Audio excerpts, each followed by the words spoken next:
Took a long time to get here. Go ahead, punch it in.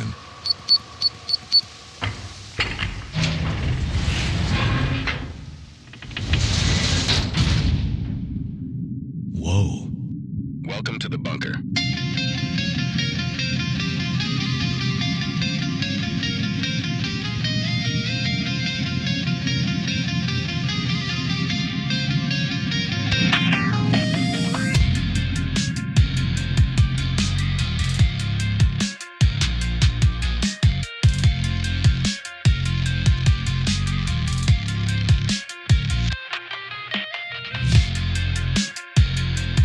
Most preppers survivors, most people that are in this genre, most people in general, I mean, if you think about it, in general, most people live in urban centers. In other words, cities, neighborhoods, that sort of thing, don't have rural type situations. I mean, that really does include the two of you, because you guys have backyard gardening, right? Yeah, we used to be woods and country, but we are no longer. We are suburban. Yeah. I ran a business for 3 years where I was still at farmers markets out of my backyard in containers. So I've had a couple classes on it. I'm pretty versed on, the whole, from soup to nuts, what to do with a backyard garden, or, I've even done stuff like on a balcony type thing. So yeah, exactly. There's no excuse not to produce your own food.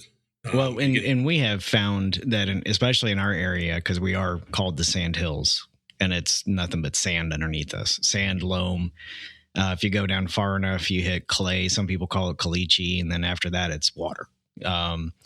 So to get what we want to grow, we have to grow in containers, because to logistically or amend the soil.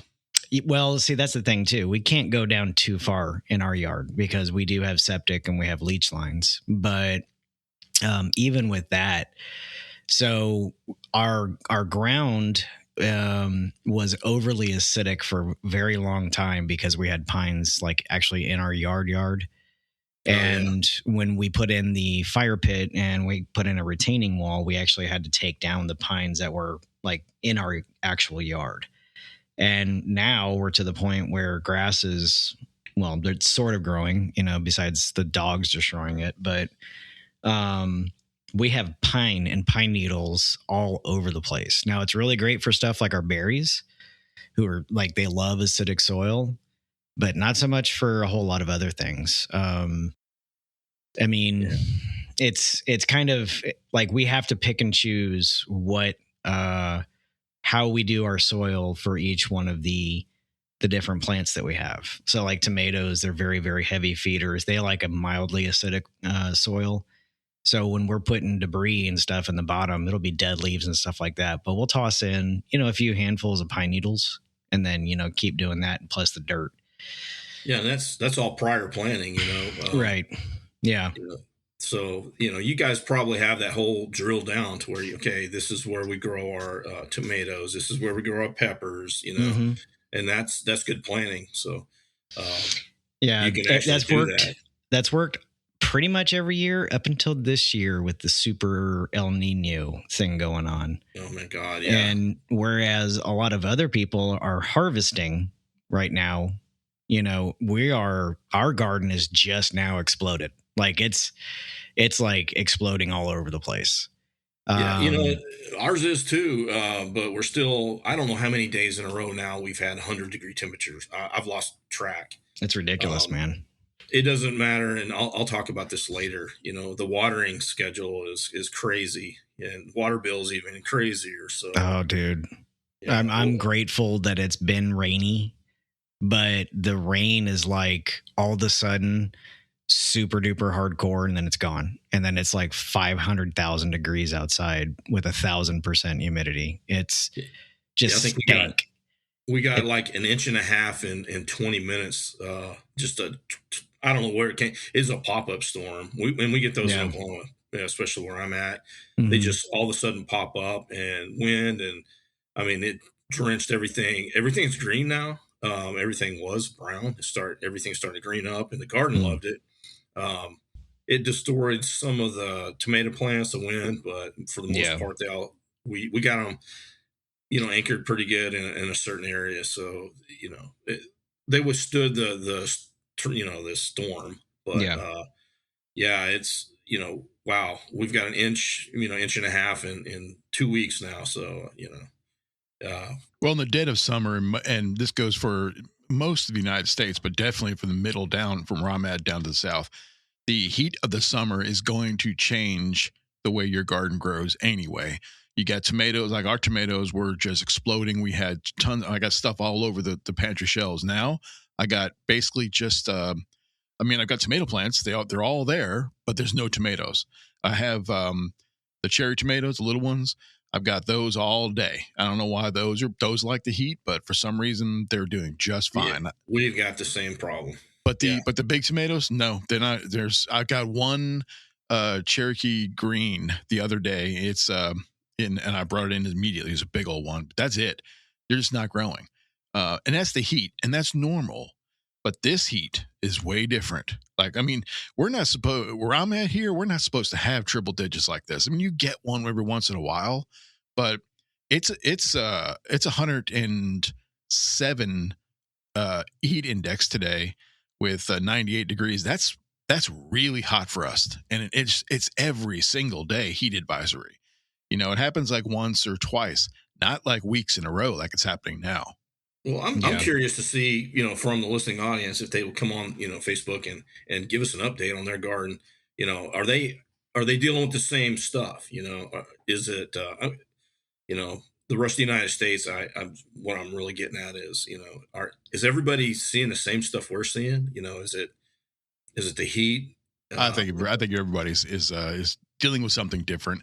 And this is really sort of a series, or a playlist. We'll call it that if you want to. But the urban prepping is really something that we're going to have to dive more into because a lot of our listeners are urban dwellers, and most people are, and I was for the longest time. And to be honest, I still kind of am. I'm not in an urban area, but my thinking still is. Yeah, your techniques are still the urban techniques. Exactly. That's yeah. right. My muscle memory is still doing what I used to know, and that has to change for me personally because now I'm in an urban setting, and that's when needed, I'm going to need those other skills. So that's something that I'm developing. Yeah. But this urban prepping thing today, we're going to talk about the urban preppers as far as gardening. Now, this is going to be something where you can feed yourself. Okay, this is something where sustainability practices and muscle memory come into play because it's like for me, I sit down and eat breakfast. My entire breakfast this morning, 100% was from the property. Oh, wow. And if you're maybe not in an apartment, but in a backyard, you could probably pull off the same thing. So this morning I had tomatoes and I had cherry tomatoes and cucumbers chopped up with 3 eggs over the top of them and Nice. hot sauce. Ooh. Every single bit of that, including the hot sauce, was grown here at my place. Isn't it so good? It's so good. Yeah. It's now, is it free? Absolutely not. No. There's nothing free about it.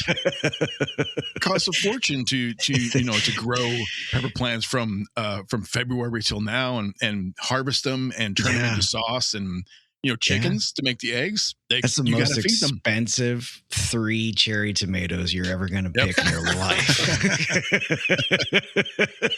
Yeah, no doubt about it. But you know what? When I want to, anytime I want to, I walk outside and I have a salad waiting for me and eggs waiting for me. Yeah. Urban preppers can do the exact same thing. Now, some people have homeowners associations that don't allow you to have chickens or at least a rooster. Some of them block that off. If you're on a patio, you're probably just really not going to be doing chickens, obviously. Right. In third world countries, you will be. Oh yeah. You'll have chickens on your patios, but you're mainly going to have plants and potted plants, and you'll be able to do indoor plants as well in your any of your windows. We have herbs that grow right in our windowsills. Yeah. So you don't have to grow them outside. Oh yeah. Yeah. And some of them are super sensitive to fluctuations in temperatures and drought, kind of like cilantro. You could have vibrant Cilantro's a green, bitch.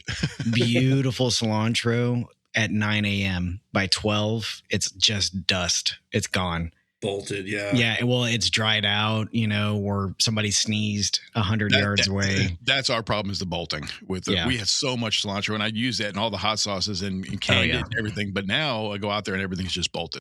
And there's only two types of people when it comes to cilantro: those who love cilantro and those who think it tastes like soap. Yes, but you know why that is, right? No. Oh, okay. Well, you'll learn something new, and I don't have all the language, but real quick, there's something in, like my sister, there's something in their chemical makeup of their body. I don't know if it's an enzyme or something that their body produces that makes eating cilantro or coriander is actually what it's called. Mm-hmm. Coriander and cilantro, same thing. Makes it taste like like soap in their mouth. Interesting. So they legitimately hate eating it. It's like, they're not just a mind thing. I mean, it's like, they're like, how do you like that? That's absolutely gross. Yeah. Yeah. It's a biological thing. We have such a short growing cilantro season. It's just like within like 2, maybe you might get 3 months out of it if you get a really mild. Well, in Oklahoma, we have 2 seasons, not 4. So it's either winter or it's summer. And there's really nothing in between. There's, a couple weeks in between that, it's like, whatever. But we can get the cilantro, but we grow a lot of it and we know it's going to not last long. So that's part of our planning is we're going to take a whole bed, grow as much as we can. And then when it starts to bolt, we harvest it all. And of course we're harvesting as we go.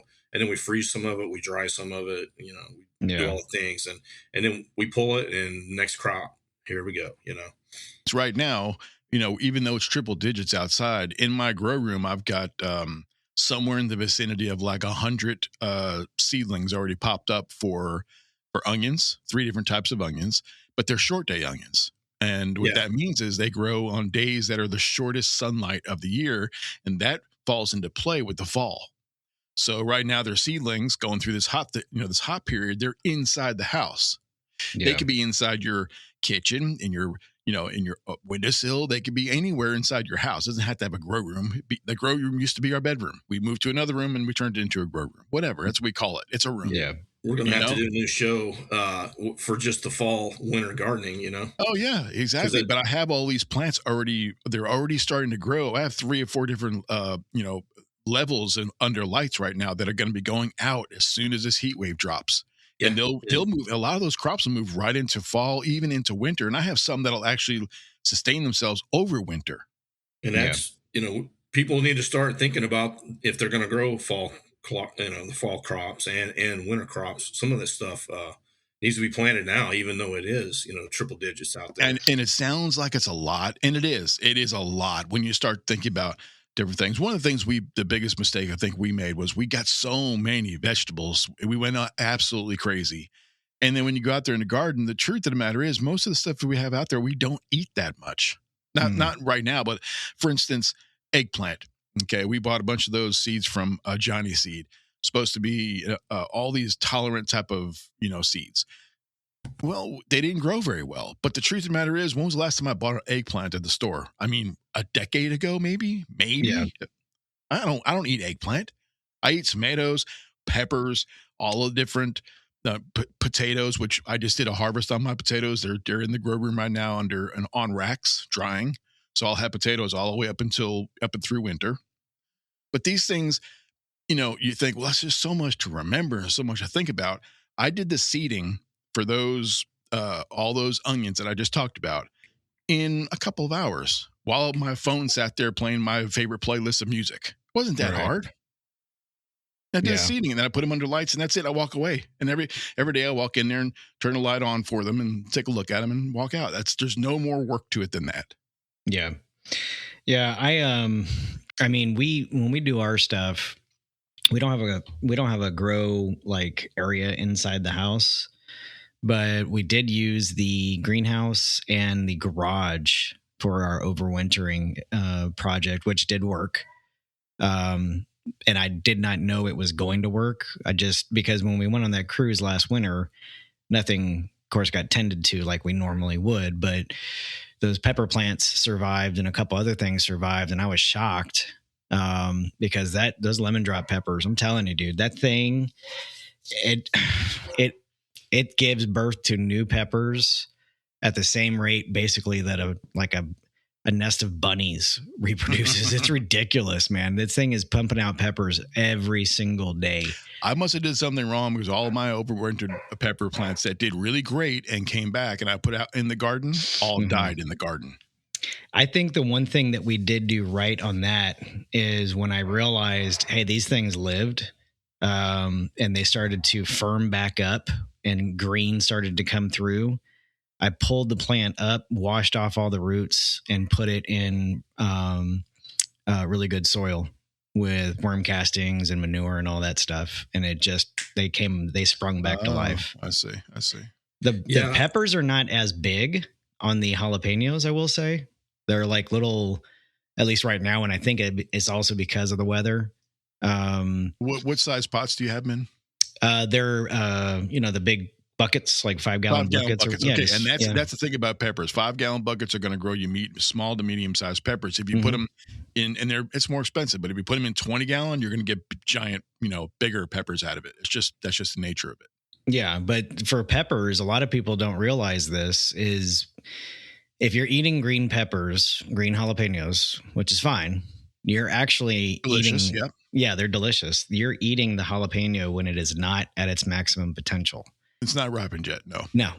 Green peppers are wonderful. They're great. But your jalapenos are actually supposed to be red. They're supposed to be a deep kind of red, damn near purple. And it looks like, for lack of a better term, it has stretch marks. That's not a popular thing to put in the store because it doesn't look pleasant. It doesn't look like. I wait for the stretch marks, man. I can't wait for them. Like, please start seeing. And when you start to see those lines, it literally looks like cracking or aging almost. Yeah, then there's another word besides stretch marks. That's another word for them. Somebody out there is a botanist who's having a stroke right now. I guarantee it. Idiots. They're like, well, the technical term. But when you start to see those lines, it's also an indicator on the spice level of that particular plant. So if you see lots of the cracking or the stretch marks, as I call them, that's a pretty good indicator that pepper is going to have some stank on it. So, it's going to be good. Yeah. But I mean, it's going to be hot too. Yeah. So if you've already got, red peppers and you want to seed them, that's actually one of the best times to just let a couple of them go. Go ahead and cut them, hang them, and give them a couple of days, and you'll start to see that shriveling. And then cut them open, scrape your seeds out gently, and put them on some wax paper, and just let them dry. And that's it. That's how you seed your peppers. So super easy for the next season. Yeah. So, and you grew, buddy, you grew peppers over there. What was it like for you on those? Because I think peppers are one of the greatest things that a patio or garden or urban prepper can grow. I mean, you can grow all different types of varieties of peppers right in a 5-gallon bucket on your patio. Besides cilantro, so I did a what we call salsa garden. I do one every year. I love salsa. Girlfriend loves salsa. We grow we make sure that we have a salsa garden, and it's nothing crazy, just enough for we can keep our salsa needs tended to. But and there's not that much difference, by the way, between salsa, Hispanic Mexican style salsa, and tomato sauce for pasta.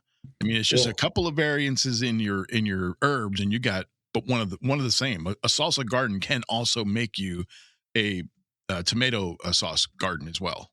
Yeah, and I like to be chunky. I like the onions. Yeah. I like it to be dip that chip on there and break it because there's so many chunks in there. But yeah, the the Hispanic in me is bubbling over right now. Yeah. Well, I'm a ginger, so that tells you. Yeah, that's true. I'll give it to you. All right. But yeah, so we overwintered a couple peppers. We actually brought one in and overwintered it. And I'm playing, I'm just, okay, let's see if I can make it work. and I've done it before, so it worked out this time. I also did something, and then we did one in the ground that we overwintered. We mulched heavy over it. I had some mulch left over, some wood chips left over from this last season, so I went ahead and just buried it. I mean, it's mounded over. It really didn't do too. It lived. It just really didn't produce a lot this year. I guess we had a pretty cold winter for last winter, so if we were done it the year before, I think it would have been fine. But but that one didn't really. It's not really making. This heat wave will kill that kind of a garden, though, man. Oh, no, maybe not the peppers, but the other stuff. The peppers love it, man. They are going. Oh, yeah. They're gangbusters right now. I did something new this year. I had for a gift for Christmas. I got a last 2 years. I got one. It's a gift that keeps on giving every year, I guess. But I have these little hydroponic herbal gardens, or you can grow whatever in it on your countertop. So I had some old Fresno pepper seeds. There were some ghost pepper seeds and I thought they were jalapeno. I don't know exactly what they are, but they are hot and they don't get very big. I think it's a Trinidad scorpion or something. Holy Christ, you would know if it was. Yeah. I'm having a hard time. I don't know if it's stunted, but it's just not really growing. What do hydroponics? Like? A pepper plant? A hydroponic. I got this crazy plant that's just producing. It's weird. And so I left one of them, but the rest of them I took them out and planted them. So I lost a few of them. I'd say out of 8 different hydroponic pepper plants, I have 4 going right now. And where do you set up a rig like that? Just on the countertop. It's got its own. So it must be real small. I mean, because pepper plants are like bushes, man. Yeah, when they get to a certain size, you got to pull them. You just pull them out. You're going to lose a little bit of the root. Take them and put them into a pot. Okay. Usually, I stick them into a 5-gallon pot, and then would have had some great ones at the house, but the new puppy just tore them up. So little turd. But this is not a thing you built, right? This is something that you bought. Like you can buy this set up someplace. Yeah. You can. I guess we can put it in the show notes or whatever. It's just a countertop hydroponic system, and it recirculates the water. You can stick some, I just wanted to try peppers, man. But you can stick nutrients in there to get it to grow. I'm playing with the nutrients now. Every time I stick a little, I started out with some nitrogen, got it to stand tall. Wasn't producing much, so I went and I ran out of the liquid stuff that I liked. So I've been just throwing in Miracle Grow, and every time I throw in Miracle Grow, about once a month, I just do a trace amount of Miracle Grow. It goes crazy. So that's awesome, man. Jack's 2020. Kick it into gear, man. Yeah, and it's something you can do year round. I'm gonna pull them out. Once I have one pepper plant left in there. I'm just waiting to see what it'll do, and it's producing stuff. I'm gonna dry all those peppers, and I do what's called a chili boost. I make my own like chili seasoning powder, but it's more, you make your chili, you use the whatever powder you buy, and then if you want it a little hotter, you'll put this on top and you sprinkle on like you would do salt and pepper because it is hot. Oh yeah, I've got a green powder just like that I made from the garden, and man, yeah, it'll explode your mouth. Yeah, so I have actually had some friends that we did it one year for Christmas. Give a little Christmas gift to the neighborhood friends, and I got hit up and it's like, hey man, can you make some more of that? That was really good. I'm out. So I'm making some more. But yeah, peppers, man. I love growing peppers because they're pretty much forgiving here in Oklahoma. Tomatoes are hit and miss. Our tomatoes this year aren't, the big slicers that we were wanting to, we love BLTs.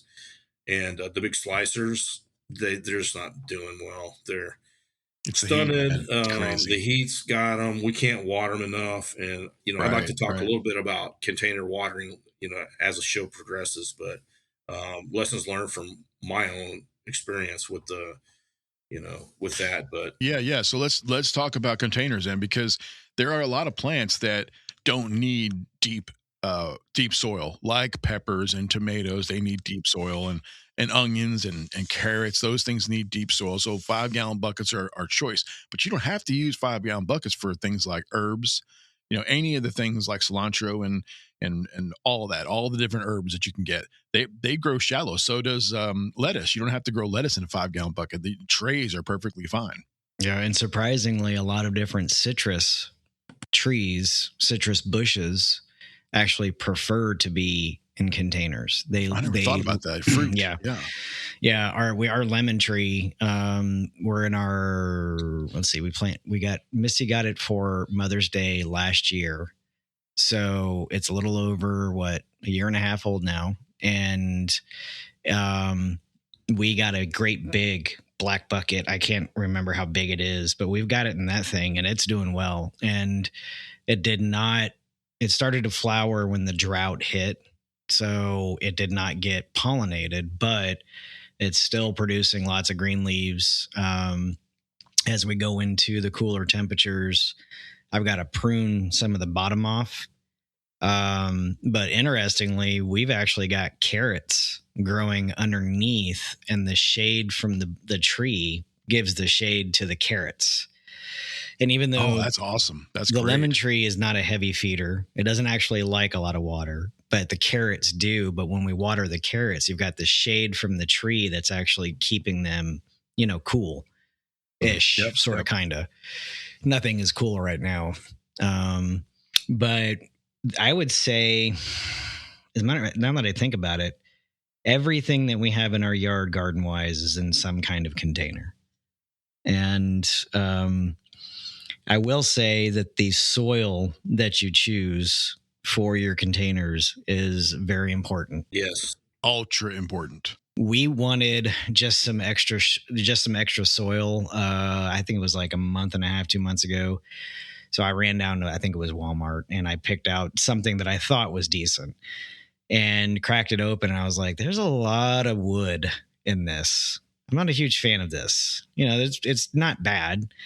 And I amended it with some cow manure and some worm castings.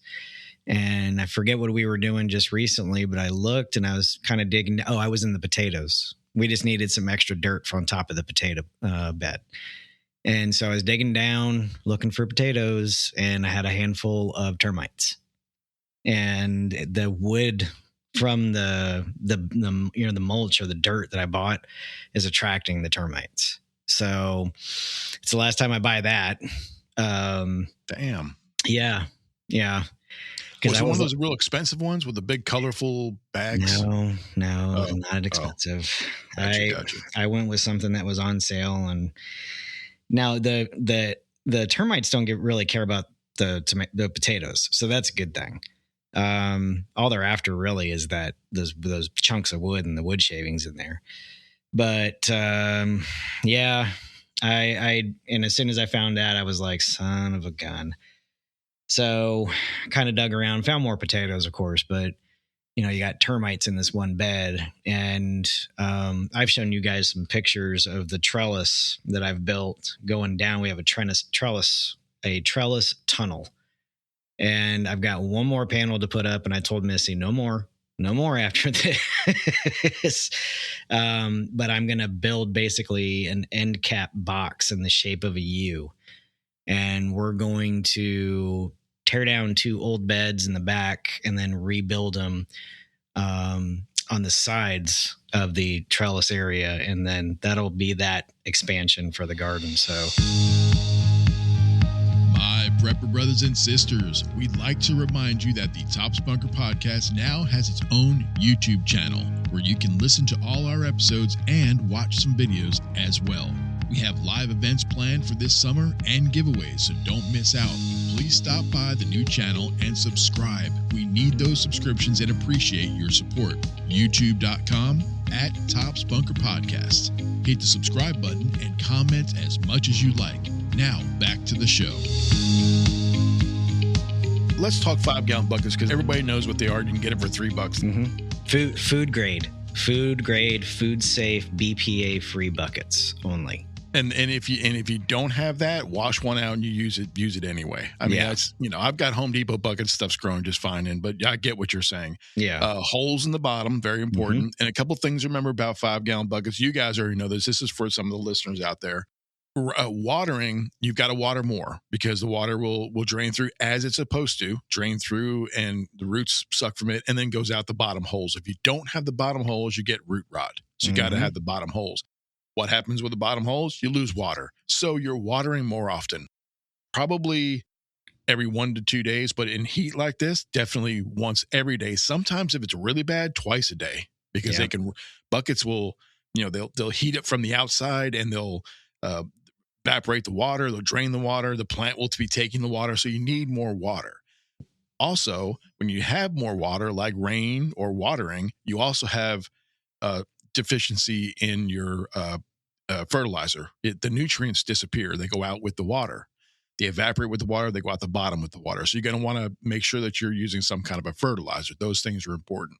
Mm-hmm. I am not a fan of 5-gallon bucket growing, but there are people that do it very, very successfully. I got beans. We got beans in them, and I've gotten a lot of beans from it. That's pretty good.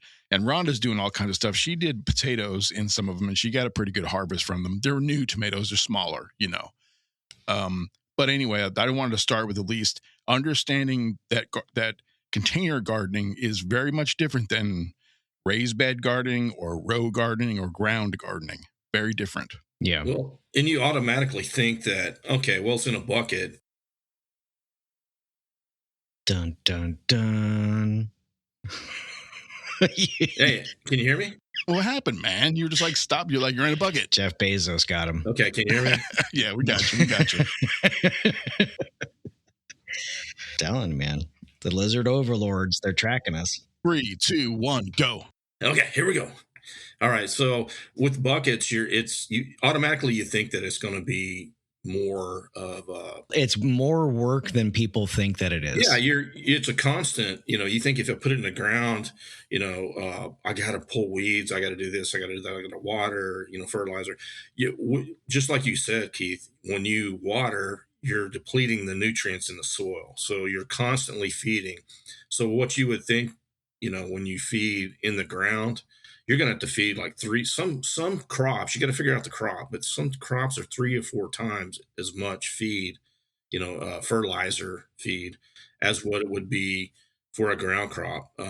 You're watering usually from, with containers, usually you're in a city setting. So you're using that city water and not a well water, which has got total different components in it. I'll just say components because they take things out. With a well, there's things that aren't getting taken out. So well water I grew up on, I think it'd be like, nutritious basically for your plants. But it has more minerals in it and there's no caffeine. I'm sorry, caffeine. I said caffeine. Bleach, chlorine bleach. Yeah, and chlorine. Man, I wish I had caffeine. Damn, I'd be drinking that water all day. Yeah. And chlorine, tomatoes love coffee. They love caffeine. So do peppers. Yeah. So, but yeah, if it's not a fire and forget type of thing. You can't just throw a seed in the ground, throw some water on it, and let it go. If you can, then that's great. Some crops are more forgiving than others. But yeah, you're constantly feeding. If you're growing peppers, you got to know what to do with the peppers. You're feeding them differently than you are the tomatoes, differently than a tomato than an onion or a potato. So the water needs are different for every plant. The feeding is different. The size of containers, are you in a bucket? Are you in a cloth bag? The fabric bags tend to dry out. They're great for keeping you from overwatering, but yet sometimes you have to water them, especially like in Oklahoma in the heat. When I grew in these cloth bags, man, I would drip irrigation all day long on them, in the heat because they just dried out so much. And, checking how can you check and see if my container is dry? Well, you stick your finger in it, and if it's dry, down a couple inches, then, more than likely you need to water it. So. Those are good points. We did some beans in those fabric. We had a bunch of those fabric bags. Some things do well, some things don't. But I can tell you what we do watering wise. We water them until you see water pouring out the sides and the bottom. I mean, we soak it down big time. Mm-hmm. Now, one of the problems I have with container gardening or 5-gallon bucket gardening, and this could be something you guys need to help me out with, or the dirt seems to compact. Yes, in them. It gets real hard. And I'm trying to think of, how is this plant really going to grow in this really hard? I mean, what can you do about that? You're not supposed to till. You're not supposed to turn it up. So what do you do? So I can tell you what we do. And it depends on what you've got growing in there. So I have noticed, like, for instance, a lot of our tomatoes, especially the bigger ones, like the Cherokee purples that we grow, we usually try to get them deep because the whole stem, like the whole stalk of the tomato, is essentially a big root. So it will root anywhere. They are heavy feeders. And after a while, some of our plants, especially when we're in these drought conditions, have actually started to hill up, and you can see the roots. You can see them. So what I've been doing is I take a tent peg and I go not necessarily like into the roots, but around, and I actually poke holes. I poke holes into the dirt, and then we amend the soil with some fresh, good, manure stank soil, or some manure or something like that, and then water into that. And so the holes give a little bit more drainage down into the primary root system, and it helps break up some of that stuff that's in there. Good idea. Yeah. I mean, because I remember pulling up some of the tomatoes, out of the buckets over the past couple of years, and you pick it up, and like the entire bucket worth of dirt comes out along with, the tomato plant, because the tomato plant's roots have expanded so much that you could almost call them root bound, but the roots are still very flexible. So they're fleshy. They're still light colored. So it's not like trapped in there necessarily. But the roots on ours have actually continued down through our drainage holes into the ground.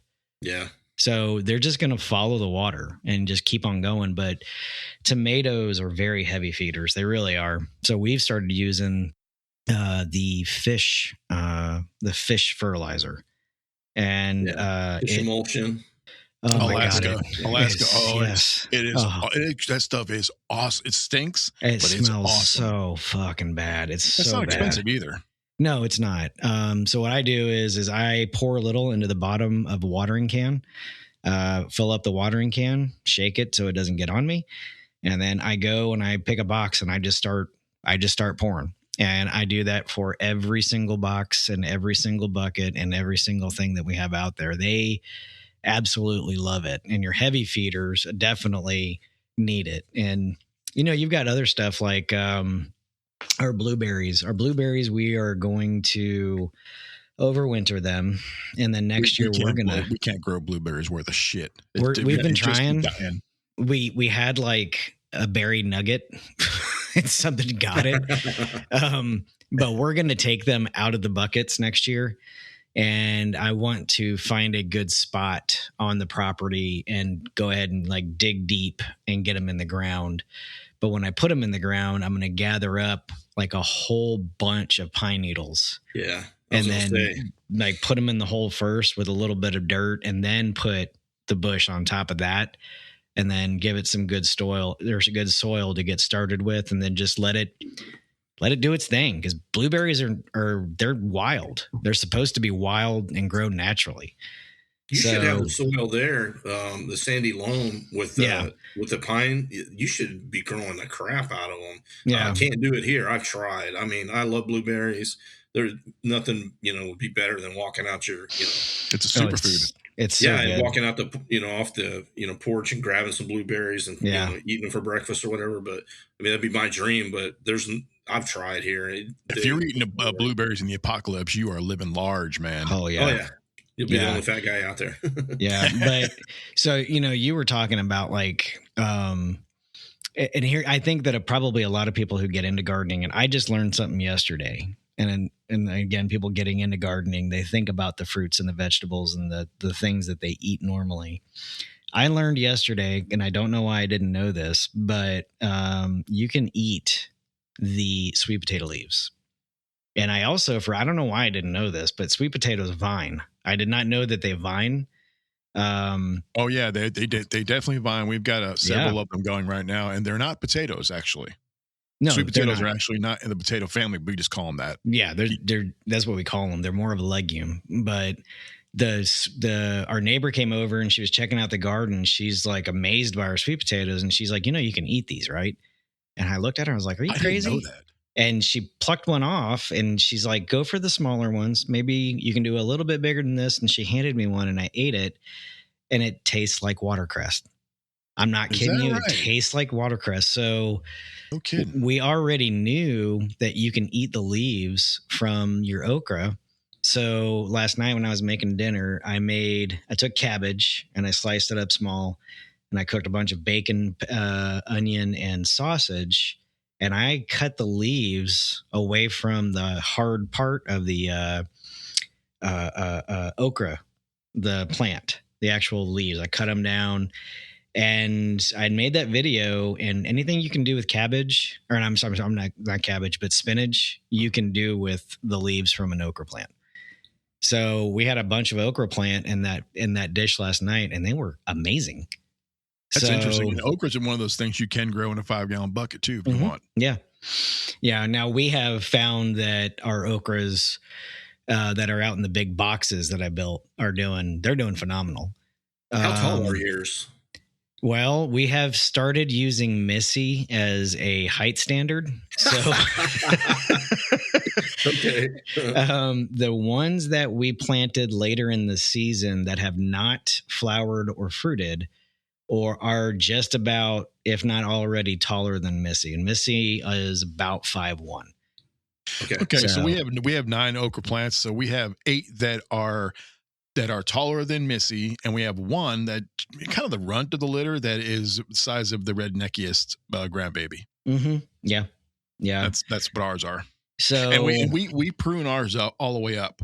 Yeah. So and when you cut an okra, we cut the okra and we cut the leaf that supplies its sunlight and nutrients to it. Yeah. So you cut the okra, you give it just a little, you leave most of the nub from where you've cut the okra itself, and then you cut the actual stalk up underneath it.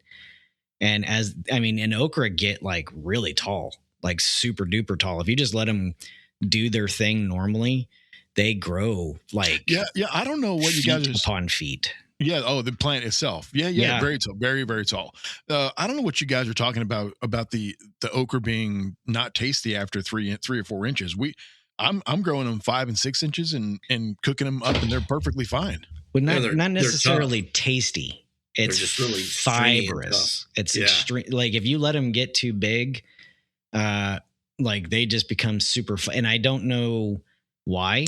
Oh, I see what you're saying. So if you just eat it, okay. So I chop mine up into quarters and dust them with some type of powdered whatever, and then I fry them. Yeah, yeah. So mine are crispy, but then maybe that's why I'm not getting that texture you're talking about. I'm also not eating the 9-inch ones. We eat them between I want to say between 3 inches and 5 or 6 inches. That's what we do. Yeah, I won't let mine go 6 inches with the Clemson spineless is the type I like. I want to try those red okra. Oh, I've had that. I haven't tried to. I've had it. I've eaten it. I have not tried to grow it, but I've tried some. In Oklahoma, where I'm at, the Clemson spineless is the only type that'll grow here. I've tried other ones. Nothing else really grows here. And we tried the red ones here, but they didn't even take. So I don't think anybody caught my joke about 3 inches being average, but there's a lot that you can do with 3 inches. Oh yeah. Yeah.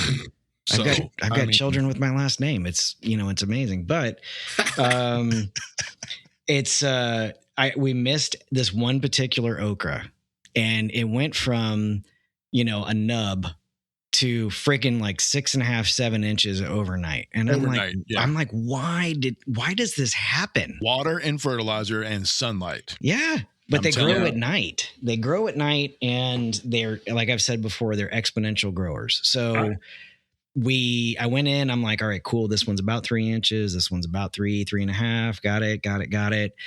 And I thought that was it. This one was tucked in the back behind a corner. And I went out there the next day, and I'm like, where the fuck did this thing come from? Like, where did somebody put this here? It's gigantic.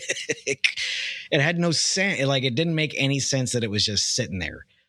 So yeah, they grow quick. If you skip a day in the garden and not pull some the next day, you know, I've literally gone out there and go, oh, I'll wait till tomorrow. I didn't make it the next day. So 2 days later, I go out there and we got 9-inch. You know? But the cool thing about that is that those are the kind of seeds you want to use. Let a few, you know, towards the end of the season when you get tired of eating okra and, you know, you've got enough to freeze or whatever, however you pickle, freeze, whatever you're doing with it, then let some get long and use that for your seed for the next year. So or pick a particular like cluster of plants that you're going to let bolt and go to seed.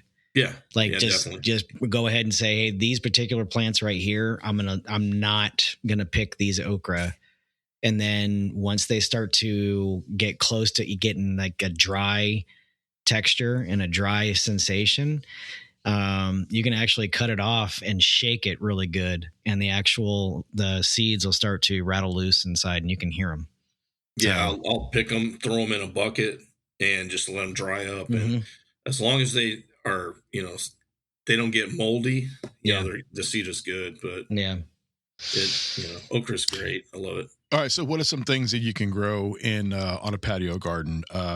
I've got a little list of some things I looked up. Dwarf tomatoes. I'm not really sure what a dwarf tomato is, but I definitely know what cherry tomatoes are, and that you can grow easily, and they're delicious. Let's see. Bush beans are a really good one. Keeping in mind that a lot of plants, like many of the ones we've been talking about, have two different varieties. They have determinate and indeterminate. And you guys know this, but for the listener who may not, determinate means it grows to a height and it stops. That's it. Indeterminate means it continually grows. It will grow 6 feet, 8 feet, 9 feet, 12 feet on a trellis, whatever it is. So make sure you know what it is you're buying. Even if you get an indeterminate, like the Cherokee greens and the things that some of the tomatoes that we talk about, they are indeterminate and they will grow like crazy. You can still cut those down. You can still prune them so that they're not going crazy on your patio or on your, you know, whatever it is you're growing, your small area. So you can do that and still get great crops out of it. Just understand what plant you have. This way, you know, because you can get an indeterminate tomato like a Cherokee green or any one of those, and you're going to have your entire patio covered in tomato plants. They're going to go. I've got a I don't know what you call it, but a trellis tunnel that you walk through that I built out of scrap wood that cost me nothing and some cheap nails. And I got to take a picture of this thing and show you. You can barely even walk through it now. When you walk through it, your head is hitting all the little tiny tomatoes that you're just picking off and eating. There's hundreds of them everywhere. So yeah, you can definitely do that. So anyway, bush beans. They're bush beans and pole beans. Pole beans are indeterminate. They grow up a pole and they go pretty tall. Bush beans turn into a bush. I mean, who knew? So bush beans are great to have. Now, can you get large yields of bush beans? Probably not. So I would say that really shouldn't be on your list. Go get your beans at the store and package them up. I mean, honestly, unless you have a big area, how many beans? You were going to grow a bowl of beans? Okay, so you got dinner one night. Yeah. You know. Let's see, root crops. You got radishes and carrots. Those are outstanding to have. Potatoes you can absolutely do it, which I consider a root crop. And in case you're not aware, potatoes are also grow in indeterminate and determinate styles as well. So there's two different types of potato. Now, on the potato plant, because it is a root crop, the potato is the actual root. The indeterminate meaning of that is underground. It's not what you see up on, it doesn't grow and keep growing and growing up on top and get 6-8 feet tall. It still is only going to be, 3 or 4 feet tall as a plant. underneath the soil, the indeterminate ones will continually grow different. The more you pile up dirt, the more you get from them. Mm-hmm. So that's where the indeterminate part comes from. Determinate potatoes, you're going to get one cluster of potatoes in the ground, and that's it. Indeterminate, you might get 3 or 4 or 5, depending on how high you keep stacking the dirt. Yeah. So in a 5-gallon bucket, you start low, and as the plant grows, you just throw dirt over it, and it grows up through the dirt. Throw more dirt on it, and just keep on putting dirt in that bucket until it goes right to the top of the bucket, and then let the plant go. The plant will die off, and theoretically, you should have an entire bucket full of potatoes. Mm-hmm. That's a lot of potatoes. Yeah. Peppers is another thing. We talked about that. All different types of peppers. Every kind of pepper you can grow it, because you will eat peppers. They're very good for you. They're not all hot, by the way. You get sweet peppers as well. And consider your sunshine, your light situation, because peppers do like direct sunlight. So that's some things I wanted to just throw in there. I'm sure you guys got lots of others. Well, peppers definitely love the light and they love the heat. And you were talking about the indeterminate and determinate for tomatoes. The best way I can describe it is determinate bush, indeterminate climb. Yeah. And that's why it's really easy. Like, we have the same thing going on. We've been taking our tallest growers that are over by the house, and when they get to a certain height, we've actually been transplanting them over to the trellis and weaving them through the trellis, and they're growing up and they're doing their thing. And they've started to intermingle with the beans. So the beans are growing up, and those vines are actually starting to kind of like wrap themselves into the tomatoes and creating a bushier sort of like shaded area. And the entire, like, one side of the trellis is almost completely taken over from the sweet potato vines. And then on the other side of that, we've got some melons and cucumbers and all kinds of stuff happening. So this trellis is slowly sort of being enveloped by all these different plants. But for potatoes, if you wanted to grow potatoes on your back porch or on your balcony or whatever it is, yeah, they do need some sunshine, but they also like shade, and they don't require a lot of water. So that's the great thing about potatoes. You don't have to water them excessively. If you do, you'll get them to rot in the ground. Yeah, they'll turn into slime. Yeah. But the other thing is a lot of stuff that people throw out that they don't think about can be used as containers for growing. If you've got a couple, or even a single, but if you've got a couple of old laundry baskets, you can grow potatoes in those. It's like super duper easy. If you've got, if you've got some old sandbags, you can grow potatoes in those. I've grown potatoes in straw, like a hay bale. Yeah, just a hay bale. Just put them in there. Just wanted to see if I could do it. I did. Potatoes will grow anywhere. Kind of like Jerusalem artichokes, which I really, really want to do next year. But Jerusalem artichokes will grow pretty much anywhere. There's a lot of different stuff that you can do in a small area with a little bit of imagination and not a lot of money. I mean, because you're not out there trying to feed like an immense amount of people. You're planning for yourself, and you're planning in a small area. So plant what you eat. So if you like tomatoes, grow tomatoes. There's a myriad of things, man. I can't even, and you could hide. Let's just say, for instance, if you wanted to hide the fact that you're growing stuff on your porch, you could build a simple trellis for sweet potato vines to grow on. And if anybody ever said anything, we'll be like, oh, I just like plants. I just got plants on my porch. That's it. I mean, you could grow all kinds of stuff out there. Cucumber plants will do the same thing. You can grow a trellis, and they'll grow right up it, and you'll get all the cucumbers you want all the entire season. Yeah, I mean, our cucumbers are just now starting to do their thing. Like, this year has just been crazy, man. It's just been bonkers, like absolutely bonkers. Well, this year I decided to move, and I did it on accident last year with just a pepper plant, as an experiment, because it is a flower bed that's west facing, so it gets that heat, west sun.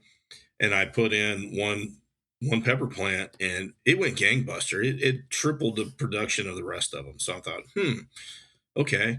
So we got this flower bed. We put ornamental flowers in, and there's bushes in there. And there's some grasses and things like that. So I thought, let's put some peppers in here. So we put them throughout the throughout the garden, and it's taken off. It's really looking good. You have the flowers there for the bees to come in and do their thing and pollinate.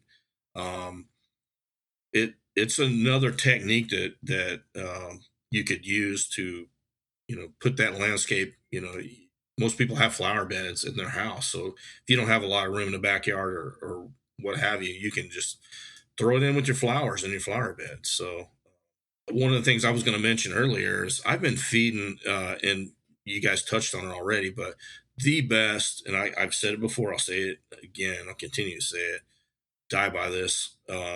Your best natural fertilizer is your vermicompost, your worm poop. We've talked about worm farming and stuff like that, but if you can buy some worm castings at the, Home Depot sells it now, Lowe's, some of your box stores and stuff. Every month or so, just go out and throw just a handful out there on just top dress your plants with it, and then water it in. So every day you're watering, and just water that right around the roots and stuff, and where it'll work in, and it's going to just take off. Mm-hmm. It's the best fertilizer you can use. Fish emulsion, I use it, and it's great too. A little higher nitrogen than what the worm poop or the vermicompost is, but as a pound for pound, vermicompost is the best fertilizer you can use. Yeah. The castings are great. I've got a worm farm in my shop, and I still use the castings. I use them mostly for repotting and stuff, but I think I might start do what you're saying and actually put them in the garden as well. But I've got to go out there and expand it again. They're already at the point where they're done, and there's almost the entire thing is almost all castings. I just keep feeding them. But I love that, and I do love that Alaska fish fertilizer. Yeah. Man, I tell you what, it's the goopiest, brownest, disgusting looking liquid you ever saw. It got you put that out, the chickens go crazy, the turkeys go crazy, the dogs go crazy. Everybody's like, what just happened? Yeah. What happened? What's that magical shit smell? Well, and you got to be careful because dogs will dig it. Your chickens will go out and scratch on it. And I've planted a garden before, put worm castings down, some other fertilizer, and the next day, because the chickens were out there free ranging, all the plants are gone. They just totally destroyed it. Not all of them, but 90% of the stuff was gone. So, but all right, so close it out. Anybody want to close it out? I would say that if you are fearful that you can't grow in an urban environment, I'm just telling you right now, urban, suburban, city, you can grow plants. You can grow plants anywhere you are with a little bit of imagination and planning. You can feed yourself no matter where you live. My prepper brothers and sisters, if you have an idea for a show topic or would like to be on the show as our guest, email shtf@topsbunker.com, website topsbunker.com, YouTube Tops Bunker Podcast channel, and SpeakPipe, speakpipe.com/tops. Thank you so much for joining us tonight, and remember, stay prepped, stay happy. Thanks for listening, and good night.